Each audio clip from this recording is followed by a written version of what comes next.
dapat nikmat sudah dia dapat.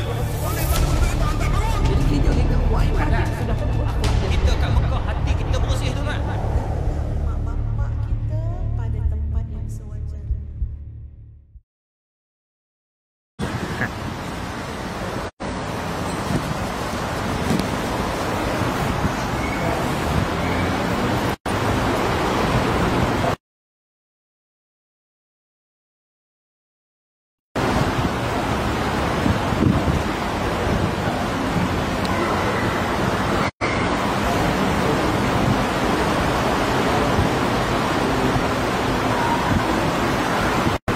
Okey je.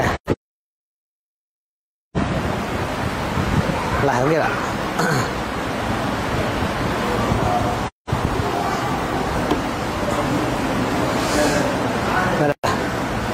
A'udzubillahi minasyaitonir rajim. Bismillahirrahmanirrahim. Alhamdulillahirabbil alamin wassalatu wassalamu ala Rasulillah wa ala alihi washabbihi ajmain.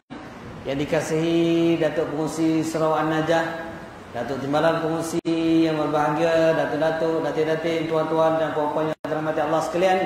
Assalamualaikum warahmatullahi taala.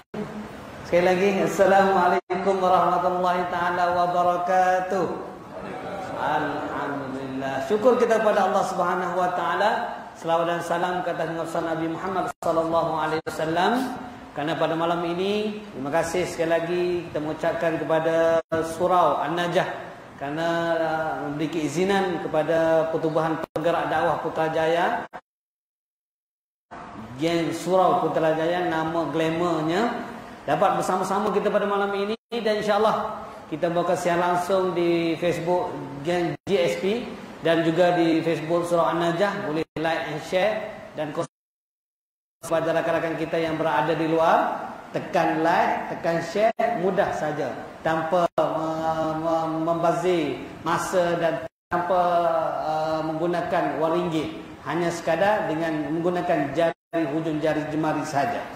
Sidang jemaah yang dirahmati Allah sekalian, yang mana sebagaimana kita sedia maklum bahawa Geng Surau Putrajaya ini bermulanya pada 2013, yang mana Pertubuhan Penggerak Dakwah Putrajaya ini, yang mana kalau kita sedia maklum bahawa mereka-mereka ini bukannya daripada geng apa ni panggil, kalau sendiri disebut geng ni nampak jahat sangat, tapi geng ni geng baik. Ya, kalau kita lihat mereka ni terdiri dari pelbagai bidang, yang mana penggerak-penggerak ni, yang mana terdiri daripada ada yang jaga lab, ada polis, ada yang Kementerian Pelancongan, ada yang kerja dengan syarikat Jerman. Mereka ni digabungkan. Usaha-usaha mereka ini untuk menggerakkan, menjadikan Putrajaya sebagai gerbang ilmu. Dan hari ini alhamdulillah umurnya lebih kurang dah 10 tahun, sedekad. Jadi dengan 10 tahun pada hari ini, alhamdulillah juga mereka telah melaksanakan pelbagai program lah, di antaranya Kuala Lumpur dan juga sekitar, ada juga di Penang. Mereka bergerak secara pelbagai, di antaranya juga mereka melakukan program di antaranya secara sukarela melaksanakan buat kuliah-kuliah para asatiza, bukan hanya di Putrajaya, di Penang pun ada, di Selangor pun ada, di KL, di Pahang pun ada. Mereka bergerak secara sistematik yang mana telah diorganiskan. Begitu juga mereka mengajukan pelbagai seminar, aktiviti dakwah sebagaimana yang kita sudah maklum, dan juga berkolaborasi dengan surau dan masjid sebagaimana kita adakan pada hari ini. Dan mereka juga menggerakkan aktiviti kebajikan sebagaimana menyalurkan bantuan seperti mana hari ini banjir, bantuan mereka yang susah, sebakul kasih, mereka-mereka yang susah, mereka bergerak secara sukarela. Dan mereka juga menguruskan, membantu Jabatan Agama Islam Wilayah Persekutuan Jawi dan untuk menarik golongan yang berminat dengan Islam, dan mereka menguruskan daripada pada awal syahadah sehingga kan mereka membantu untuk berdaftar dengan Jawi dan selesai mereka buat follow up. Dan inilah yang telah digerakkan oleh anak-anak muda kita pada hari ini, yang mana saya ucapkan sabah dan tahniah kepada rakan-rakan yang bersama kita pada hari ini. Dan malam ini sedekad kita buat daripada Januari, Februari, yang mana setiap bulan kita akan memilih surau-surau yang terpilih untuk kita lakukan program-program seperti bual bicara kita pada hari ini agar memberikan semangat. Dan yang paling menarik sebagai untuk makluman tuan-tuan dan puan, mereka ini bergerak tanpa ada gaji. Kadang-kadang mereka terpaksa mengeluarkan wang ringgit sendiri, tapi semata-mata demi untuk menyuburkan majlis ilmu di bumi Putrajaya khususnya, yang mana dan hari ini alhamdulillah terima kasih kepada tuan guru kita Ustaz Fazli Mustafa yang mana dulunya bergelar dengan Jus Tuk Guru dan hari ini bersama dengan kita pada malam ini untuk kita membicarakan sedekat geng surau Putrajaya namanya, ataupun Pertubuhan Pendukung Putrajaya, yang mana mungkin sebagaimana yang kita sudah maklumkan hari ini, kita kalau kita lihat GSP ini juga ada dibekalkan, ada sumbangan daripada mereka sekitar di Putrajaya menyumbang telefon, ada yang bagi dalam bentuk kamera yang kita buat live hari ini pun adalah sumbangan daripada jemaah sekitar Putrajaya untuk kita cut-cutkan video-video ini untuk kita masukkan YouTube dan sebagainya. Jadi jangan lupa like and share YouTube, GSP, Facebook, dan akan datang kita akan buat TikTok untuk kita santuni golongan-golongan muda. Jadi mungkin Ustaz Fazli Mustafa ya, kita lihatlah mungkin di mana Ustaz jumpa geng ni.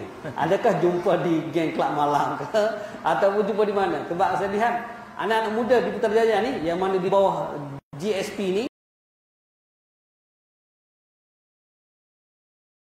ada mereka ni bergerak serata alam di sekitar Putrajaya. Di malam ni pun mereka bukan berkumpul satu tempat, mereka ada berbagai surau yang membawa handphone dengan mic-nya, dengan stand-nya untuk menyampaikan. Jadi mungkin Ustaz ada sejarah yang tersendiri.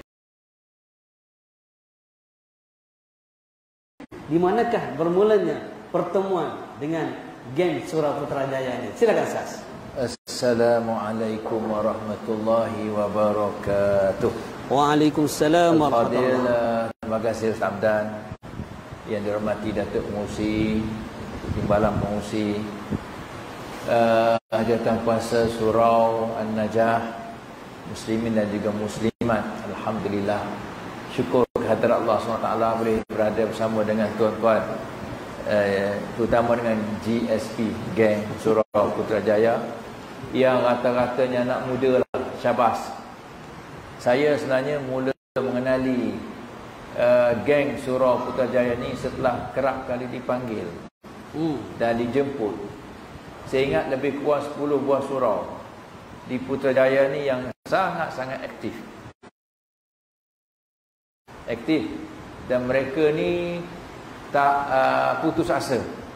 Walaupun dalam surau tu ada 5 orang, 6 orang, 7 orang, mereka tetap buat. Saya dari Bandar Baru Bangi untuk datang ke Putrajaya, dan saya datang sebab yang panggil ni anak muda. Jadi saya rasa galak, rasa malu kalau saya orang tua, geng orang tua, tak menyahut geng anak muda. Di situ saya kenal. Setelah saya pergi ke banyak surau di Putrajaya, dan yang paling seronoknya ialah bila dapat kita beraktiviti di luar surau. Bukan dalam surau saja, macam tadi kan aktiviti banjir dan sebagainya. Yang saya terlibat ialah aktiviti berbasikal lah. Di situ saya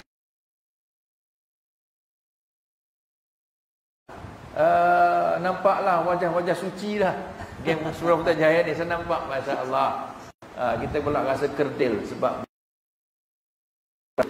yang telah dijernihkan hati mereka oleh Allah Subhanahu Wa Taala. Syabas kepada GSP, syabas. Jadi itulah pertemuan, detik pertemuan Ustaz, yang mana pertemuan bermula daripada satu tempat yang begitu mulia, yang mana di tempat sebuah surau dalam majlis ilmu. Dan begitu juga kita pada hari ini, yang mana pertemuan kita pada hari ini dalam majlis ilmu, majlis yang diberkati, Dan kalau kita lihat juga, kita lihat di antara geng Surau Petaja ini bukan hanya sekadar dengan sukan, juga mereka lakukan hari kemerdekaan, mereka mengayuh basikal tua. Saya lihat basikal kayu, basikal tua ni, basikal apa panggil? Basikal antik. Yang mana ada sewa khas. Begitu juga mereka sekeliling pada hari Malaysia, mengumpulkan murabbi-murabbi ummah sama-sama dengan forum 10 orang serentak. Subhanallah, satu pendekatan yang begitu menarik. Dan begitu juga mereka juga bergerak di food truck, yang mana membawa di antara artis-artis, yang mana selebriti yang berdakwah di food truck dan melakukan gerak kerja dakwah ni yang begitu mulia. Dan mereka ini dibimbing oleh penasihat-penasihatnya seperti sebagaimana kita sedia maklum, begitu juga Ustaz Nik Kamaruddin, begitu juga Dr. Profesor Madia, Dr. Izhar, dan juga Ustaz Abdullah Khairi, dan di antara murabbi kita juga Ustaz Fauzi Mustafa, yang mana membimbing anak muda pada hari ini untuk terus bergerak, support, sebagaimana Ustaz katakan tadi bahawa rasa bersemangat. Dan kita begitulah kita mengharapkan rakan-rakan yang berada di Surau An-Najah pada hari ini untuk sama-sama kita menggerakkan sebagai wilayah gerbang ilmu, kerana segalanya bermula di sini. Jadi itulah sebagaimana yang kita sedia maklum, yang mana rakan-rakan yang berada di media sosial, like, share, kongsikan link ini, dan kalau boleh hantar bintang. Kita perlukan bintang, star. Untuk apa? Untuk kita jana kembali supaya kos yang begitu tinggi. Jadi di sinilah kita memerlukan sumbangan daripada tuan-tuan dan puan untuk bergerak aktiviti yang begitu mulia, dan mereka ini bergerak tanpa ada bayarannya. Dan sebab apa? Kalau kita lihat bagaimana Rasulullah sallallahu alaihi wasallam sendiri pun membina jiwa-jiwa dakwah di antaranya sahabat-sahabat yang begitu hebat daripada usia yang begitu muda. Jiwa-jiwa muda ini yang begitu bersemangat. Ustaz, kalau lihat mereka ni semangatnya begitu kental. Kadang-kadang tidur 2, 3, 4 jam, esok ada qiyamul lail, bawa pula kameranya pergi, dan subhanallah, saya pun rasa bersemangat. Dan saya jumpa mereka pun di Masjid Tuanku Mizan. Mereka banyak membantu saya ketika di Masjid Tuanku Mizan, dan saya rasa Allah subhanallah, Allah hantar tentera Jundullah ini, syahabat-syahabat yang begitu mulia ini. Jadi saya pun turut bersama-sama dengan mereka, dan alhamdulillah pada hari ini, jadi mungkin Ustaz berceritalah bagaimana Rasulullah membina jiwa-jiwa hebat ini supaya anak-anak muda ataupun remaja-remaja, muda-mudi, otak-otak pun turut bersama dalam kita membina semangat supaya wilayah Putrajaya pada hari ini lahirnya wilayah bukan hanya hebat dengan bangunannya, tetapi modal isannya juga adalah teras binaannya adalah daripada dakwah junjungan Nabi Muhammad sallallahu alaihi wasallam. Silakan Ustaz. Terima kasih Ustaz Hamdan. Jadi macam mana Rasulullah sallallahu alaihi wasallam membawa semangat anak-anak muda pada zaman baginda untuk berdakwah. Saya lihat Rasulullah sallallahu alaihi wasallam dia bawa semangat anak-anak muda berdakwah sebenarnya dengan cara Rasulullah mendekati mereka. Dan Rasulullah mengisi kekosongan hati mereka. Jadi nombor satu apa Rasulullah buat? Rasulullah membawa kisah-kisah anak-anak muda zaman dulu yang memang sudah tertera dalam Quran. Ashabul Kahfi. Ashabul Kahfi ni anak muda, bukan orang tua. Sebab itu disebut dalam Quran, innahum fityatun amanu bi rabbihim wazidnahum huda. Fityatun itulah anak muda. Fityah, anak muda. Innahum fityatun, mereka adalah anak-anak muda, pemuda-pemudi. Kalau kira lah ya. Jadi tidak ada perempuan. Ya, pemuda-pemuda yang mereka nakkan kepada cari Tuhan mereka, yang beriman dengan Allah, beriman dengan Rabb pencipta langit dan bumi. Lalu kami tambahkan kata Allah kepada mereka petunjuk. So Nabi baca ayat ini kepada sahabat-sahabat yang anak muda zaman Nabi, bersemangat mereka berdakwah. Nabi baca lagi kisah Nabi Ibrahim. Nabi Ibrahim ni tuan-tuan, masa dia berdakwah kepada kaum dia yang sembah berhala, zaman Namrud dulu, apa Nabi Ibrahim buat? Semasa mereka keluar ada festival, meninggalkan berhala-berhala mereka, Nabi Ibrahim pergi bawa satu kapak.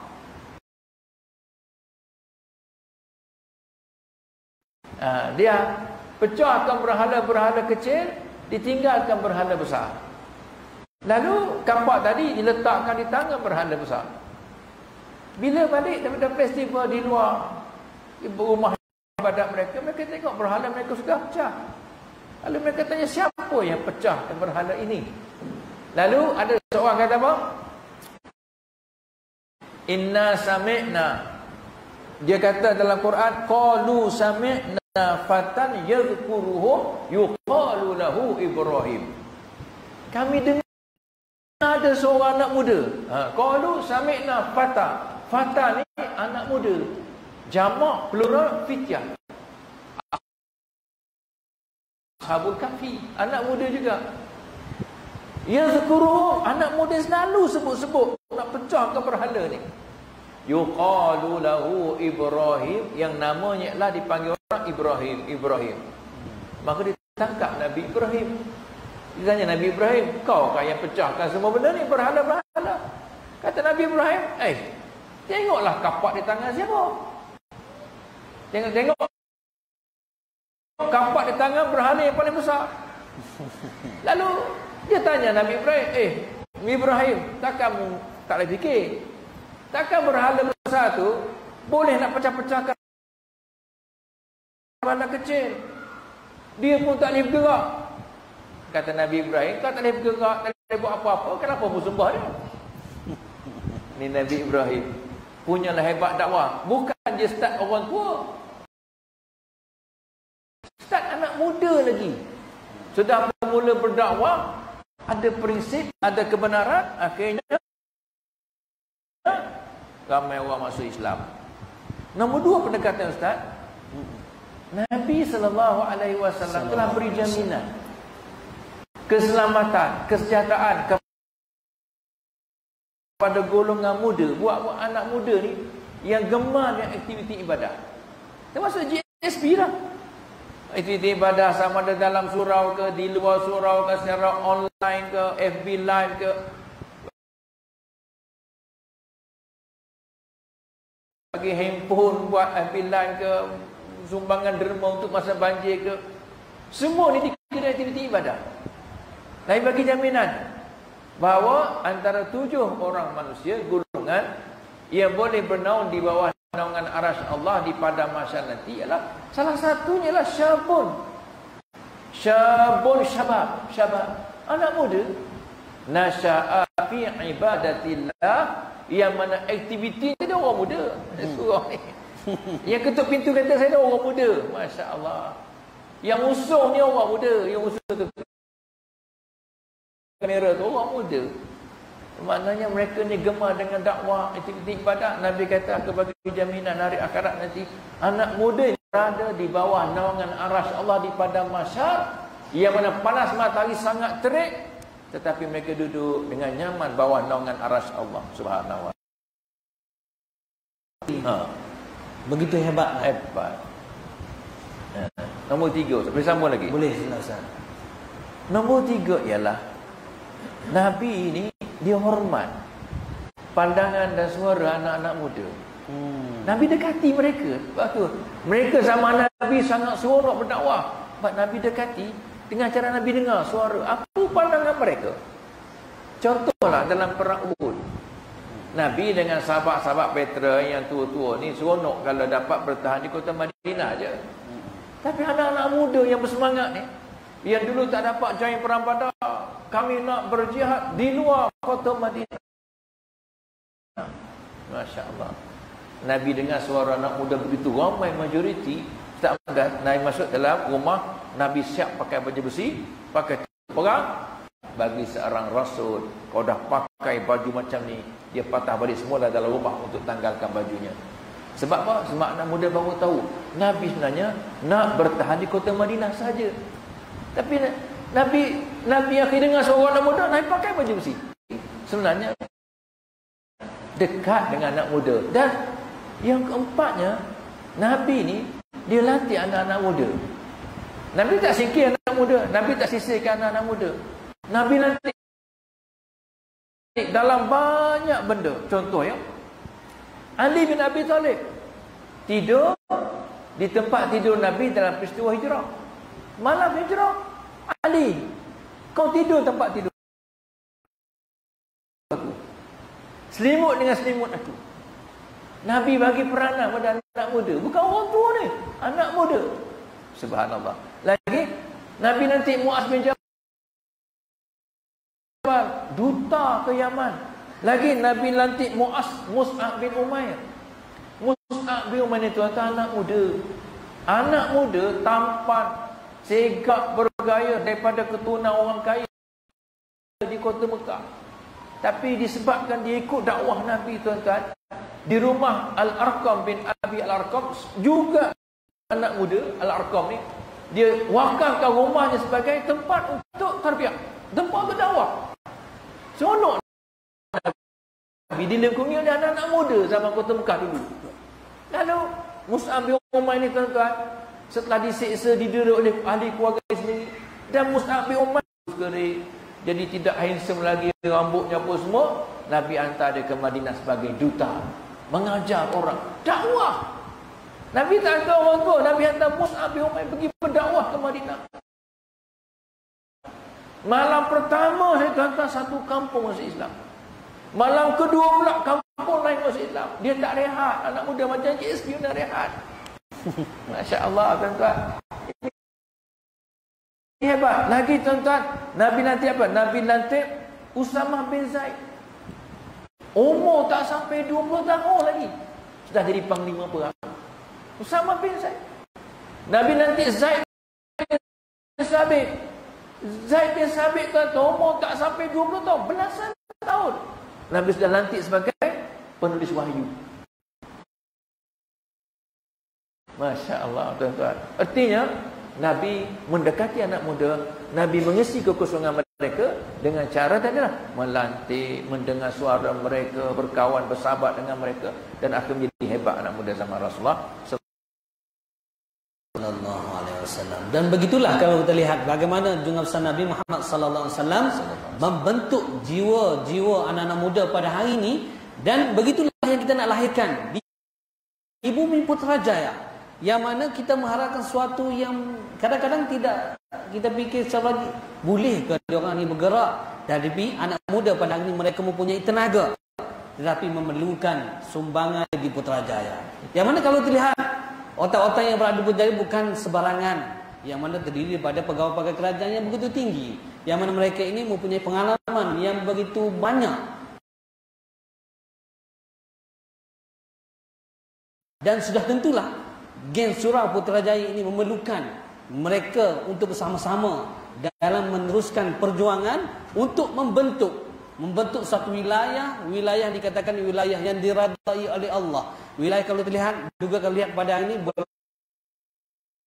bulan Februari ini biasanya anak-anak mudanya dalam minda mereka ialah Valentine's Day, kan? Tetapi anak muda apa yang kita nak bina di Putrajaya ini, kita nak lupakan, kita nak jauhkan mereka daripada anasir-anasir ini. Sudah tentu kita memerlukan, kita perlu bersama. Sebagaimana Ustaz Fauzi ceritakan kepada tadi bahawa anak muda tadi dibimbing oleh seorang pemimpin yang namanya Rasulullah, berada dalam masyarakat pada ketika itu. Dan begitulah kita pada hari ini, yang mana surau-surau yang ada di Putrajaya pada hari ini diketuai oleh Okey, sambung lagi. Okey. Sikit lagi lah ya. Kita berhenti pukul 11. Jangan itu. Malu kat GSP tu kan. Okey. Saya sebutkan tadi, kita dah dakwah banyak sektor lah. Ini contoh saya sebut. Banyak lagi sektor-sektor yang lain. Bila masuk tahun 2000 Ustaz, kita dah mula dah, alhamdulillah. Dulu zaman saya dulu Ustaz, saya sebut zaman saya sekolah dulu, kalau sekolah agama ni hak tercorok lah. Tak lulus sains, matematik apa semua tak pandai Inggeris, kamu pergi sekolah agama. Pergi sekolah agama. Hak hebat-hebat sekolah sains. Dulu-dulu hebat-hebat sekolah sains. Bila sekolah agama tu maknanya orang memang grade rendah kali ya. Orang tak berebut nak hantar anak-anak sekolah agama dulu-dulu. Berebut sekolah sains, sekolah sekolah sains. Jadi sekarang tahun 2000 dakwah hebat. Orang berebut hantar anak-anak ke sekolah agama dah. Orang nampak dah kepentingan agama kepada geng-geng anak-anak muda ni. Orang bangga dah anak-anak boleh hafal Quran. Orang dah bangga anak-anak boleh baca kitab. Sebab itu zaman saya dulu, Ustaz, zaman saya dulu kecil-kecil tu, yang duduk kat TV semua orang tua-tua kalau ceramah. Orang tua-tua. Zaman kita ni orang muda nak tengok siapa dai-nya, pencetus ummahnya dengan apa lagi ya, imam mudanya. Geng-geng tak ada, imam tua tak ada dah. Semua imam muda dah, orang muda-muda. Yang mewarnai kaca TV kita, yang mewarnai radio-radio yang bercakap agama orang muda. Sebab tak, orang dah berubah, dakwah dah hebat dah dakwah. Lahirnya sekolah-sekolah agama di Bandar Baru Bangi tempat saya. Sekolah rendah agama integrasi tu. Gitu orang masuk, nak 600 orang, nak 600 orang je tuan-tuan. Tapi masuk ribu-ribu masuk. Daftar nama, termasuk Putrajaya. Sampai orang Bangi tak ada tempat, yang Putrajaya masuk juga kat Bangi nak hantar anak. Sebab berebut sekolah rendah agama integrasi. Alhamdulillah, dakwah. Masuk tahun 2000 lagi tuan-tuan, alhamdulillah. Rakyat Malaysia dah terdakwah dah, hebat dah. Sudah kenal ada industri halal. Dulu mana? Dulu. Tuan-tuan. Halam alik lam macam cacing kerawik itulah. Oh halal lah. Orang makan kedai orang bukan Islam. Belampak dulu. Ustaz. Kedai Cik Yunus Alik. Rasa yang Cik Yunus Alik tu tak Islam pun. Selamba je minum kopi, makan nasi lemak. Selamba je. Asalkan bukan khinzir. Halal lah. Ayam. Halal lah. Kita pun makanlah kedai Cik Yunus Alik tu tuan-tuan. Sekarang alhamdulillah tengok, oh ni restoran Cik Yunus Alik tak halal. Pergi kedai tengok logo halal jakim, oh ni halal. Alhamdulillah, dakwah berkesan. Lepas tu tuan-tuan, jangan putus asa dalam dakwah. Dakwah insya-Allah sikit masuklah ke melontak dia orang, akhirnya mereka terbuka hijab. Dulu tuan-tuan, mati Allah, saya sebut ya, kita berdakwah kepada artis-artis ni yang susah tuan-tuan. Nak dakwah. Tapi disebabkan ada kumpulan dakwah Ustaz. Kumpulan dakwah sahabat kita lah, geng-geng tabligh ni, subhanallah. Kita respect. Ni dakwah juga ni.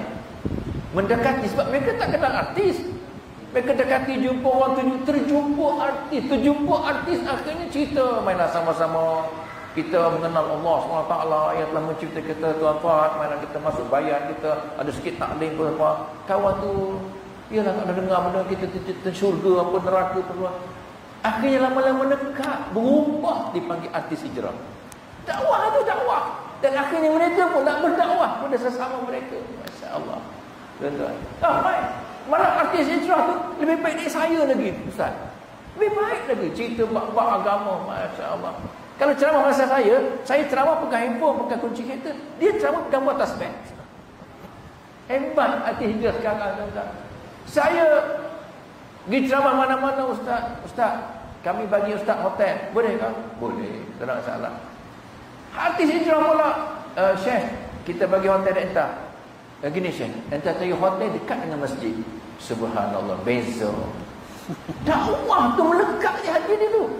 Sampai mereka, dia nak cari hotel sebelah masjid supaya senang salat subuh di masjid. Sebab kata dakwah tu berkesan. Tapi, nak beritahu cara kita berdakwah tu kena betul lah. Jangan kutuk-kutuk, jangan maki orang. Kita mendidik bukan mengherdik. Kita membina bukan menghina. So gunakan pendekatan yang Nabi buat.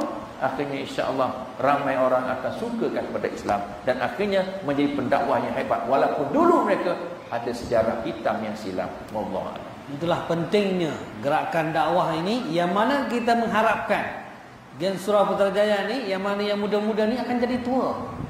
Dan mana pelapis-pelapis anak-anak kita yang berlari, kalau mungkinlah mereka yang akan menyambung gerakan dakwah di Putrajaya dah.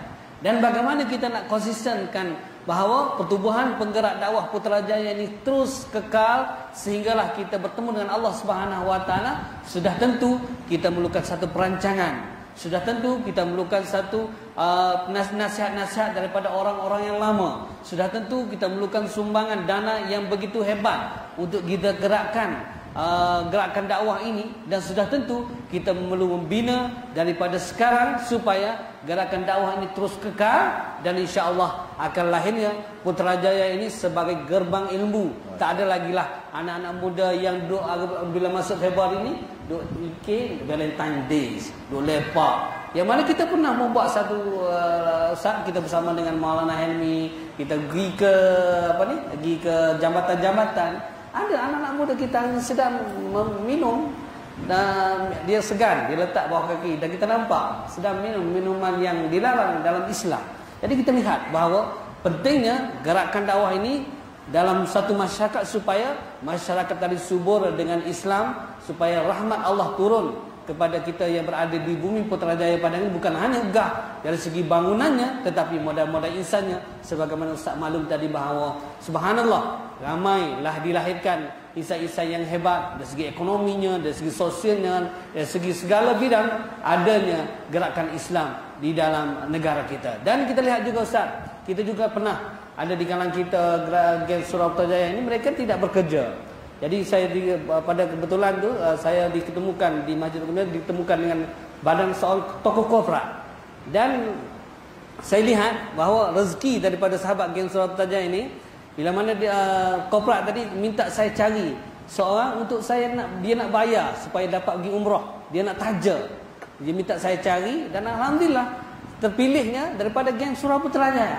Yang mana seorang ni walaupun dia tak kerja seperti mana kita ada gaji tetap dan sebagainya, anak dapat seorang anak yang kita, tapi dia istiqamah buat kuliah online, datang ke surau, bawa pikul, tapi dengan berkat dia gerak kerja dakwah tadi, Allah anugerahkannya dapat fly, dapat terbang untuk menunaikan umrah tanpa mengeluarkan satu sen. Inilah kita lihat bahawa pentingnya gerakan dakwah kepada golongan geng seksual. Jangan kecewa. Jangan kita fikirkan anugerah jangan kita fikirkan al-fulus fid dunya wal mampus fil akhirah, kata Ustaz Hamdanlah. Jangan kita fikirkan duit semata-mata, tetapi kita fikirkan bahawa kita bekerja dakwah ini insya-Allah yang kena percaya sebagaimana Ustaz maklum tadi, kesannya kita akan dapat kecapi bila mana kita bertemu dengan ya Rabbi ya Ilahi di dalam surga Allah Subhanahu Wa Taala insya-Allah nanti. Jadi Ustaz, kita dah pun memasuki ruangan, kalau kita lihat pada hari ini dah bulan 9, dan kita lihat kita dah masuk bulan Rejab. Kita tengok kat luar tu subhanallah, surah An-Najah terletak doa Allahumma barik lana fi Rajab wa Sya'ban wa ballighna Ramadan. Jadi sudah tentu bila mana masuk bulan Rejab ini ada persiapan. Sebagaimana kita lihat ini, nak pergi mana-mana pun kita nak bersiap, nak mati pun kita kena bersiap. Dan kita nak masuk Ramadan ni, kita juga perlu membuat persiapan. Mungkin Ustaz boleh bagi tip-tip kepada kita semua yang berada dalam majlis ilmu pada hari ini, baik yang berada di media sosial, tip-tip bagaimana kita nak terus istiqamah dengan gerakan dakwah tadi, bagaimana kita nak persiapkan diri supaya insya-Allah mana mungkin kita dapat mencapai Ramadan pada tahun ini. Silakan Ustaz. Terima kasih Ustaz Hamdan. Saya tertarik dengan apa tadi, kisah umrah tadi kan. Ada tawaran offer untuk buat umrah kepada akhir dapat pada seorang anak muda. Hebat. Anak muda ni selalu buat FB Live. FB Live. Okey. Artinya tuan-tuan, memang itulah Islam suruh. Nabi sendiri mengiktiraf sumbangan anak-anak muda. Nabi mengiktiraf jasa anak-anak muda. Contohlah Ustaz Hamdan ya. Dalam satu peperangan yang komander tentera musyrikin ialah Abu Jahal.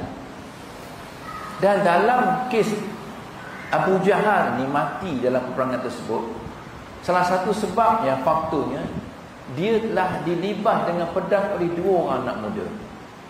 Anak muda pertama namanya Muaz bin Amr al-Jamuh. Yang kedua Muawis bin Arfa. Muaz dengan Muawis, dekat-dekat nama Muaz, Muawis. Mereka berdua ni tuan-tuan cari di mana Abu Jahal.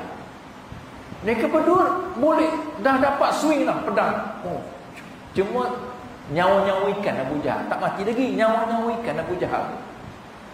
Lalu bagaimana anak muda ni tuan-tuan? Dia lipas tu kena Abu Jahal. Kemudian Ikrimah anak Abu Jahal lipas pula dengan pedang kena bahu dia ni. Tercabut tuan-tuan, tercabut bahu dia kena libasan pedang Ikrimah anak Abu Jahal. Lalu akhirnya bersambung, tapi kulit lah, kulit je. Ini putus dah, kulit bawah tak putus lagi. Anak muda ni tuan-tuan berlari nak beritahu Nabi SAW bahawa dia telah berjaya membunuh Abu Jahal. Dia berlari tu disebabkan ni sangkut terpulang. Tuan-tuan bayangkan dia ambil pedang dia boleh hili kulit dia. Sebab apa? Sebab nak beritahu Nabi cepat. Sampai depan Nabi dia lupa dia tak ada tangan. Dia kata, ya Rasulullah, saya telah berjaya membunuh Abu Jahal. Kata Muaz. Muawiz pun, ya Rasulullah, saya juga berjaya membunuh Abu Jahal. Nabi tengok, Nabi iktiraf. Nabi kata apa? Nabi tak kata, ya kamu ni. Tak. Nabi kata, tunjukkan kepada aku kedua-dua pedang kamu. Kan pedang kan ada Allah. Ini pun tunjuk, Muaz pun tunjuk pedang dia pada Allah, Muawiz pun tunjuk pedang pada Allah. Nabi tengok, oh Nabi ni pakar forensik. Ya, kamu berdua telah berjaya membunuh Abu Jahal. Masya Allah. Wahai Ibn Mas'ud, kamu pergi cek Abu Jahal masih hidup ataupun tidak. Ibn Mas'ud pergi cek, ada nyawa-nyawa ikan, dia pun bunuh terus. Tuan-tuan, Nabi mengiktiraf. Dan akhirnya Muaz dengan Muawiz tuan-tuan dapat ghanimah perang. Tadi sumbangan tadi kan, sumbangan anak muda diiktiraf oleh Nabi SAW. Mus'ab bin Umair anak muda, Nabi beri dia tanggungjawab pegang panji-panji Islam dalam perang Uhud. Bayangkan tuan-tuan, tak lepas. Tuan-tuan, bayangkan pegang dia tuan-tuan, putus. Tak jatuh panji-panji, tangan jatuh, panji-panji tak jatuh sebab disambar oleh tangan kiri. Bayangkan, tangan kiri pula dipancung, putus. Tak jatuh, disambar oleh mana-mana siku yang ada. Pegang lagi Mus'ab bin Umair. Kemudian diradak perutnya dengan tombak, baru dia jatuh. Tuan-tuan bayangkan tuan-tuan, bila Nabi SAW suruh sahabat-sahabat kumpulkan jenazah syuhada Uhud, salah seorang yang dia tengok Mus'ab bin Umair. Nabi pangku kepada dia, Nabi menangis. Kenapa Nabi menangis? Sebab dulu dia di kota Mekah, dia anak orang kaya. Tuan-tuan, anak orang kaya. Tapi bila mana dia ikut Nabi, tuan-tuan, gitu kejadiannya, jadinya. Tangan putus. Dan ada selai kain saja. Kain tadi tutup muka, nampak kaki. Tarik tutup kaki, nampak muka. Nabi kata, tutup muka lah. Yang kaki itu kamu tutup dengan rumput-rumput buat sementara waktu ni, sebelum digali untuk ditanam. Nabi mengiktiraf mereka. Sampai Nabi pangku, Nabi menangis. Betul tuan-tuan, anak-anak muda ni wajar diberi penghormatan, wajar diberi ganjaran. Masuk umrah tadi tu, pilihlah. Setiap tahun seorang pergi umrah, setiap tahun seorang pergi umrah. Setuju? Tak apa dah, tak setuju, tak apa. Saya pergi, saya ganti. Betul. Okeylah, balik semula. Seminit lagi. Persediaan. Kita berada di kata pertengahan Rejab, nak masuk Syaban. Bulan Rejab ni termasuk bulan haram. Bulan-bulan haram kita disunatkan berpuasa. Jadi dalam bulan haram termasuk bulan Rejab ni, kita dah mula sunat berpuasa. Latihan puasa, dah start dah latihan puasa. Tapi puasanya saja ke puasa esok hari sunat bulan haram. Bukan bulan Rejab, sebab sunatnya sebab bulan haram, bukan sebab bulan Rejab. Macam tuan-tuan lah, tuan-tuan cuti hari tu 7 hari bulan tu sempurna hari apa? Tak ada tengah cuti, tak ada cuti. 1 Februari sempurna hari apa? Hari wilayah kan? Hari wilayah, tentu ya. Hari wilayah. Orang Kuala Lumpur cuti, Putrajaya cuti, Labuan cuti. Selangor tak cuti. So kalau pergi Kuala Lumpur, kenapa awak cuti? Oh, hari ni hari Kuala Lumpur. Betul ke salah? Betul ke salah? Salah. Pergi Putrajaya pula, kenapa awak cuti? Hari ni hari Putrajaya, kami cuti. Betul ke salah? Salah. Pergi ke Labuan pula, kenapa kamu cuti? Hari ni hari Labuan. Salah. Sebenarnya hari wilayah persekutuan. Begitu juga puasa, bukan puasa bulan Rejab, tapi puasa bulan haram. Paling-paling senang saja ke puasa esok hari sunat Allah Taala. Latihan puasa dah start dah bulan Rejab. Sebab di bulan haram. Masuk bulan Syaban. Syaban ni tuan-tuan, mulalah Qur'ah ni kori-kori. Zaman salafus salih kori-kori sudah start baca Quran. Bulan Rajab start puasa, bulan Syaban start baca Quran. Sebab bulan Ramadan bulan puasa, bulan Ramadan bulan tadarus Quran. Start dah, kita start dah sekarang ni. Okey.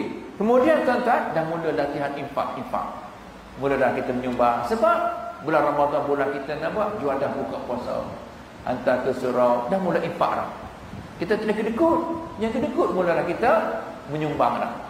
Sekarang orang dah taja dah. Masa bulan Syaban orang taja. Malam pertama saya nak taja berbuka puasa. Berapa? 500. Okey, 500 saya bank in. Contohlah. Sini berapa? Tak tahu. Tak tahu lah besar. Buat dekat the whiteboard kan. Siapa nak menaja, satu malam tu buka puasa termasuk dengan mori katakanlah. RM500. Alhamdulillah. Kita dah start dah. Kita kena plankan duit kita, belanja kita. Kemudian plankan masa. Plan masa, sekarang kena plan dah masa. Bulan Ramadan aku tak nak lalai, aku tak nak leka, aku tak nak sia-siakan masa. Sebab tahun depan belum tentu lagi jumpa. Ini pun belum tentu lagi jumpa, tuan-tuan. Mungkin Ramadan tadi tak sempat, Ramadan terlepas, Ramadan terakhir kita. So plan betul-betul. Aku tak nak sia-sia dah Ramadan tahun ni. Buat aktiviti manfaat, apapun isi, makturah ke, ngaji Quran ke, tadarus ke, pergi kuliah-kuliah ilmu ke, mentalaah kitab ke, biar apa berfaedah. Kemudian tuan-tuan akhir sekali ialah bulan Ramadan, carilah, pastikan bulan Ramadan ni kita rancang untuk berubah ke arah lebih baik. Orang putih kata apa? Kita berubah, dia akan cari the perfect moment. The perfect moment, saat yang paling sesuai, paling sempurna bulan Ramadan nak berubah. Sebab semua jadi baik. Semua jadi baik bulan Ramadan ni, tuan-tuan. Naik kelab tutup lah, naik kelab. Disco malam, pas kelab malam tu. Ya, jadi orang baik, semua jadi baik. Orang tak makan siang hari, orang tak isap rokok. Jadi baik. Masya Allah. Orang tak tutup aurat pun pakai tutup aurat bulan Ramadan. So inilah masa. Kalau orang memang dedah aurat selama ni, ambillah the perfect moment Ramadan. Aku nak bermula dengan Ramadan, aku nak tutup aurat selama-lamanya dah. Bukan tutup aurat boleh dibungkus dengan kain kapan baru tutup aurat. Itu dah terlewat dah. Masa hidup tidak tutup aurat, masa mati ditutup auratnya, dah terlewat, tuan-tuan. Sekarang bulan Ramadan ambil peluang. Dulu aku tak kenal Quran, sekarang bulan Ramadan sebab semua orang tadarus, tak apalah, malu-malu kucing pun tak apalah. Hadap juga Quran, hadap tu guru, ajar saya, ajarlah saya. Tunjuk ajarku sifu. Bukan menyanyi, Quran pula. Masya-Allah. Inilah plan untuk berubah. Wahai saudara-saudaraku, marilah kita sama-sama ambil Ramadan tahun ini sebagai the perfect moment untuk mengubah diri kita ke arah yang lebih diradai oleh Allah Subhanahu wa taala, insya-Allah. Jadi sudah tentu kita memerlukan persiapan. Sebagaimana kita nak balik kampung, kita hantar kereta servis supaya perjalanan kita lancar dan supaya kita selamat sampai dengan baik. Dan begitulah perjalanan hidup kita, Ustaz.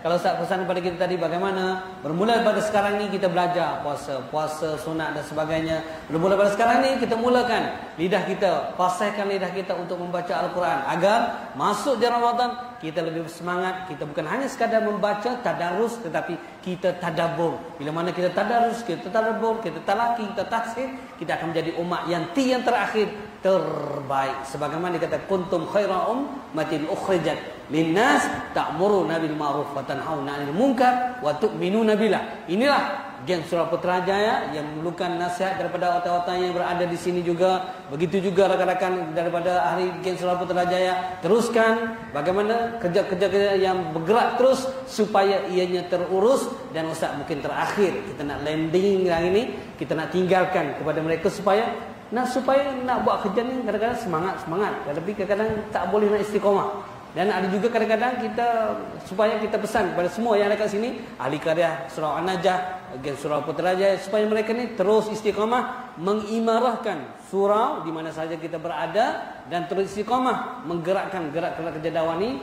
Bagaimana pesanan daripada Ustaz supaya mereka ini terus kekal sehingga bertemu dengan Allah Subhanahu wa taala. Silakan. Tuan-tuan dalam hati Allah Subhanahu wa taala. Ingatlah dengan surau ni kita kena ingat satu hadis Nabi sallallahu alaihi wasallam. Ahabbul biladi ila Allah masajiduha. Bumi yang paling disukai Allah ialah masjid-masjid tempat kita sujud. Imarah. Makmurkan surau kita dengan apa saja aktiviti. Sehingga kan zaman Nabi SAW ada seorang perempuan namanya Ummu Mihjan. Kerjanya ialah membersihkan masjid Nabi SAW. Yang memang terdedah Ustaz, masjid Rasulullah bukan bumbung macam kita, bukan dinding macam kita, bukan lantai macam kita. Kita ni cantik, indah, permai dah.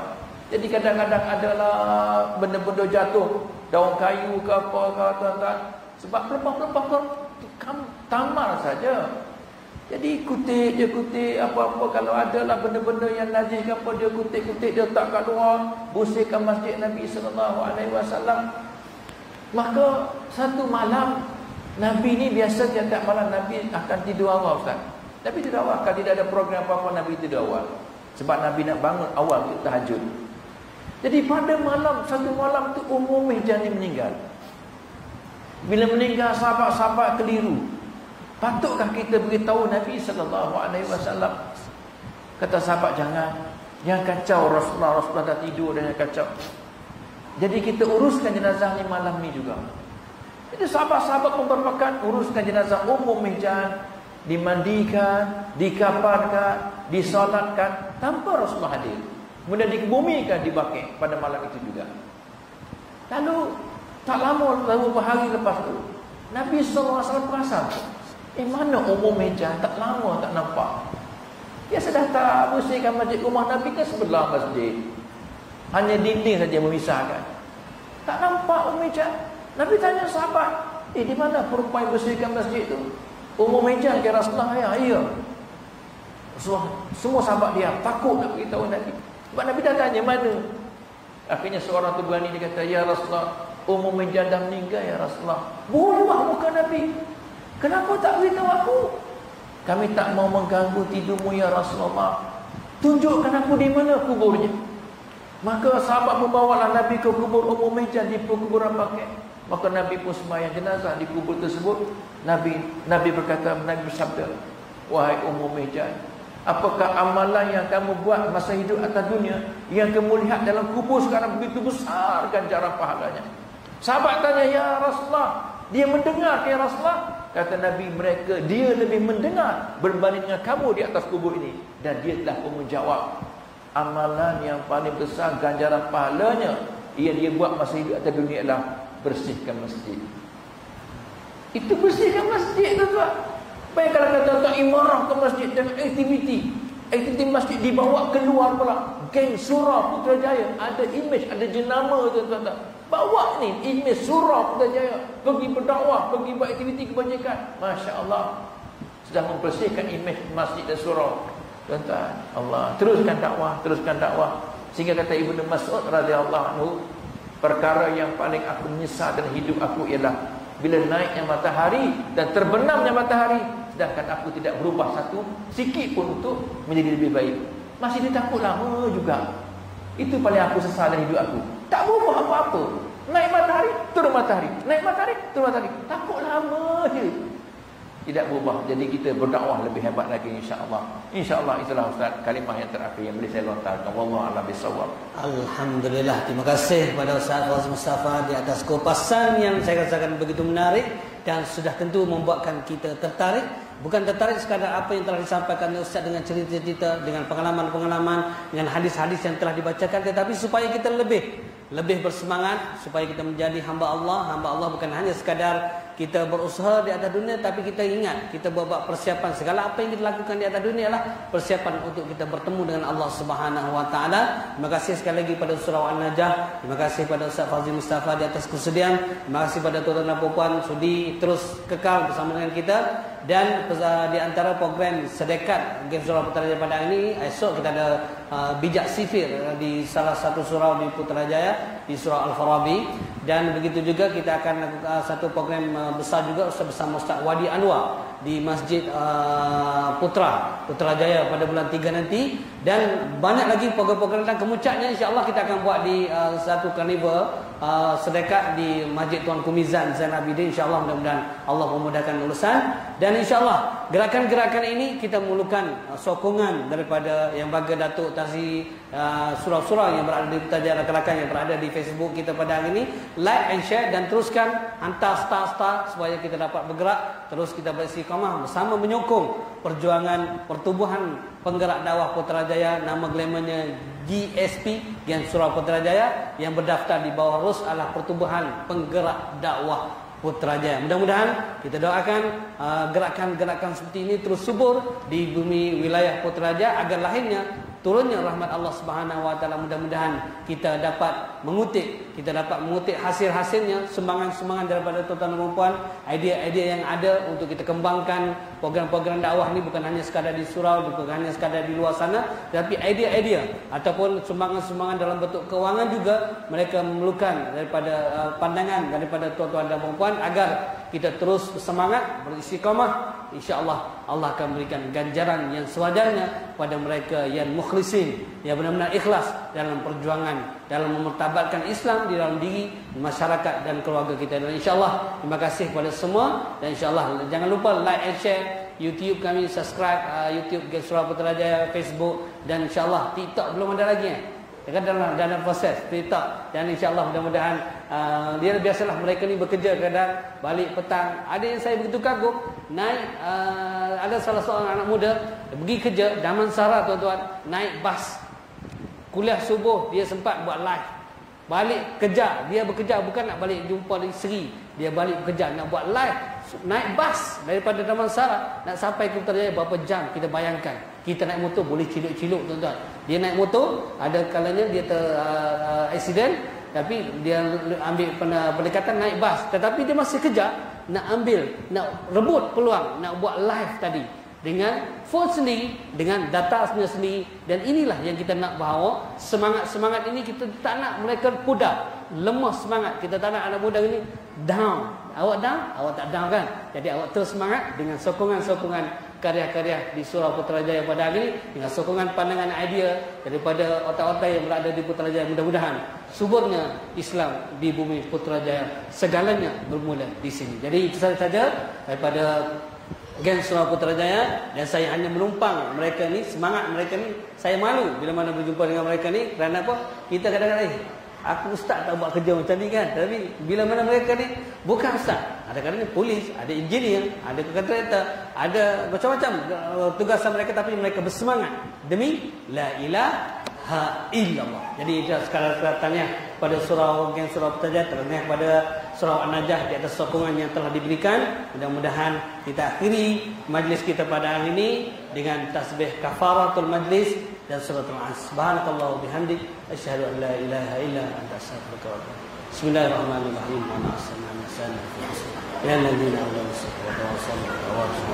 Sekian, assalamualaikum warahmatullahi taala wabarakatuh. Waalaikumsalam.